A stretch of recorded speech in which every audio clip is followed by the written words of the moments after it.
हो सकता है कि ये कहानी आप लोगों ने पहले से ही कहीं से सुन रखी होगी। ये भी हो सकता है कि आप लोगों ने ये कहानी अभी तक नहीं सुनी होगी। लेकिन अगर आप लोगों ने ये कहानी पहले से सुन रखी है और आप लोगों को आज फिर से सुनने का मौका मिल रहा है, तो इस मौके को गवाइएगा मत, क्योंकि ये कहानी इतनी ज़्यादा ज़बरदस्त है कि इसे मैं जितनी बार भी याद करता हूँ उतनी बार ये कहानी मुझे मोटिवेशन प्रोवाइड करती है। इस कहानी को याद करते ही मैं मोटिवेट हो जाता हूँ। कहानी कुछ ये है कि पुराने समय की बात होती है, एक राज्य होता है और राज्य के कुछ गुप्तचर राजा जी को आकर के संदेशा देते हैं कि पड़ोसी राज्य महाराज हम पर हमला करने वाले हैं। अगले 3 दिन के अंदर वो हम पर हमला कर देंगे अपनी पूरी विशालकाय सेना के साथ, और अगर वो हम लोग पर हमला कर देते हैं तो हम में से किसी का भी बच पाना नामुमकिन है। राजा जैसे ही इस बात को सुनता है, राजा बहुत ही ज्यादा चिंतित हो जाता है, बहुत ही ज्यादा परेशान हो जाता है, क्योंकि उसे ये बात पता रहती है कि अगर उन लोगों ने हम पर हमला किया तो हम में से कोई भी जीवित नहीं बचेगा, हम सब के सब मारे जाएंगे, हमारा मरना तय है।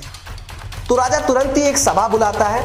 सभा में राजा अपने लोगों से पूछता है कि आप लोगों के पास कोई सुझाव है, कोई स्ट्रैटेजी है तो मुझे प्लीज बताइए, मुझे जरूर बताइए, क्योंकि हमारा मरना अब तय है। राजा की बात मंत्री जैसे ही सुनता है, मंत्री कहता है कि महाराज अब हमारे पास सिर्फ और सिर्फ एक ही उपाय है, एक ही ऑप्शन है कि हम अभी ही इसी वक्त ही पड़ोसी राज्य पर हमला कर दें। राजा बोलता है कि मंत्री जी, हमारी सेना इतनी ज्यादा छोटी है कि हम अगर पड़ोसी राज्य पर हमला करते हैं तो हम उनसे लड़ नहीं पाएंगे, हम उनका सामना नहीं कर पाएंगे, हम उनका मुकाबला नहीं कर पाएंगे। मंत्री जी बोलते हैं कि हाँ महाराज, मैं बिल्कुल जानता हूं कि हमारी सेना बहुत ही ज्यादा छोटी है, मगर अगर हम उन पर अभी हमला करते हैं तो होगा क्या कि अभी वो युद्ध के लिए तैयार नहीं है, और अभी अगर हम उन पर हमला करेंगे तो उन्हें संभलने का मौका नहीं मिलेगा और हमारे जीतने के चांसेस बढ़ जाएंगे। वैसे भी वो अगले 3 दिन के अंदर हम पर हमला करने वाले हैं और हम यूं ही मरने वाले हैं, तो क्यों ना कुछ ना करने से अच्छा है कि हम कुछ कर लें। राजा जैसे ही अपने मंत्री की ये बात सुनता है, राजा बहुत ही ज्यादा खुश हो जाता है और उसे लगता है कि हाँ, यही एक उपाय है, यही एक रास्ता है जिसे करके या तो हम लोग बच सकते हैं और वैसे भी मरना तो तय ही है।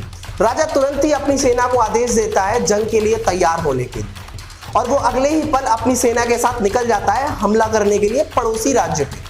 अब उस राज्य में घुसने का सिर्फ एक रास्ता था और वो रास्ते के बीच में एक पुल पड़ता था। तो जैसे ही राजा और उसकी सेना ने उस पुल को क्रॉस किया, उस पुल को पार किया, तो राजा ने अपनी सेना को बोला कि इस पुल को तुरंत जला दिया जाए। सेना ने उस पुल को तुरंत ही जला दिया। अब राजा अपनी सेना से कहता है कि अब हमारे पास भागने का तो कोई ऑप्शन नहीं बचा है, हमारे पास जो ऑप्शन था हम लोगों ने उसे जला दिया है, अब हमारे पास कोई प्लान भी नहीं है, हमारे पास सिर्फ प्लान ए है, अब हमारे पास भागने का कोई भी रास्ता नहीं बचा है।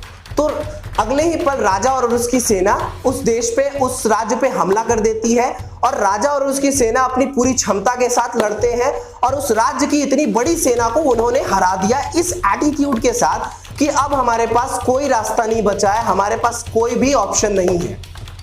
इस स्टोरी से आप लोगों को क्या सीखने को मिल रहा है?